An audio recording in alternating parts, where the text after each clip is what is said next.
Thanks for logging on for another edition of Inside the Zone alongside Blake Sebring of the News Sentinel. I'm Glenn Marini. We're going to start off on a positive note, although... How are we going to do that? It's going to go downhill real fast. The Komets clinched their 51st playoff appearance in 59 years. That's the one thing that puts a smile on your face about this week. That's pretty amazing. It is. When I saw the statistic. It is pretty amazing. That's pretty awesome. I mean, I know it's 16 teams out of 18. But for 50 years, that's pretty good. All right, so the Komets, they wrap up their road trip. It wasn't going to be pretty. You're talking about the number 1 and number 2 teams heading into last week in the Turner Division. They lose at Colorado on Friday, 6-1. They lose on Saturday against Rapid City, 3-1. However, because of some losses, because Evansville lost, actually, they move into the playoffs. But they will not have a winning road record for the first time in 10 years. Does that surprise you? Yeah, it really does. I mean, you look at the amount of talent that was coming back this year, all the veterans, you would have thought a road record would not have been their biggest problem. I mean, this whole year's been an enigma. And when you take a look at what they've got coming up, you've got 8 games still left. 6 of them are at home. Does that give the Komets a good chance to build some momentum for the playoffs? Because right now they're reeling a little bit. Yeah, it should. But, every time we've thought we've had this team figured out this year, they've gone and done the opposite. So, right now they're just not scoring goals. They had 17 goals in their last 7 games, and there's nobody in front, and they're settling for the perimeter shots, and that's what's hurting them. You mentioned this week in talking to Komets front office that they are looking at making some line changes, and talking to Al as well. What are some of the changes that you could foresee or that you might know about that the Komets are looking to make, especially to try and get this offense going? Because I think before the show you mentioned 17 goals in 7 games. It's not going to get it done.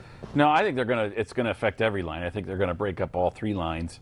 The third line, your checking line, has not been checking or stopping anyone defensively either. So I think you're just going to have to throw it all up in the air and see what comes down. And if it doesn't work through the first 2 periods, I change it up in the third. I mean, you have to find something. You got to keep trying to do something. You can't just say, okay, this is what we're going with that way. I mean, the roster's going to be the same. The roster's not going to change. So they need to just keep trying until they find something that clicks. Do you think they'll even change up the Lardner, Chalk, yes. Petrasso line, even though it's been their most effective offensively? But it hasn't been of late. Of defensively either. It has been awful defensively too. So yes, I would. I mean, I'm trying to think if any of the forwards have been positive in the plus-minus over the last month. I don't think they have. I mean, nobody. So I guess Dan LaPointe's been okay that way. But if your first line is not outscoring people and they're not, then break them up. All right. So Wednesday night, Bossier City, the Mud Bugs coming in. The good news is they had success against this team down there. They beat them twice earlier in the season on that trip to Louisiana and Texas. Is that going to be – we always talk about the first game of the week being kind of setting the tone for the rest of the week. Is this a game that you're going to have to keep a close eye on just to see how the Komets respond to everything that's been happening? You know what? I'm going to be looking to see what kind of pride they have. And I don't like to challenge their manhood or their pride or whatever, but I think we're going to find out pretty early Wednesday night. How into this are these guys? Are they paying the price? Are they checking? Are they very aggressive on the forecheck? Are they clearing the front of the net? It's just the basic stuff. And we're going to find out pretty early. Are they willing to do that or not? And then you go from there. I mean, it really is pretty basic. And they get the Mud Bugs again with a quick turnaround. On Friday. They get Thursday off. They do play them again on Friday. So they're going to get familiar with this team pretty quick. Sure. And, we've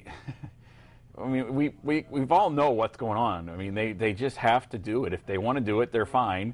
And if they don't, if they're not all committed, then they're not going to be fine. And it's pretty much that simple. It's been that way from April 10th on, or October 10th on. I mean, and if they're committed to doing the little things and being the physical and playing hard and being aggressive, then they're fine. But if they don't do anything, if they don't do one of those things, they're dead. I mean, they just don't compete. Saturday at Evansville, hopefully, although the Icemen have had a little trouble, or I should say the Komets have had a little trouble with the Icemen, although on paper it shouldn't seem like that.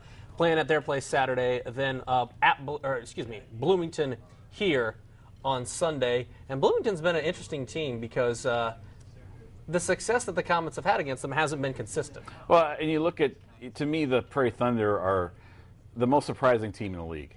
They are, on paper, I think it's fair to say, they're not the team that jumps out at you on paper looking at their individual talent. The talent they had, that we recognize, John Boris and some of those guys, they really haven't done anything for them.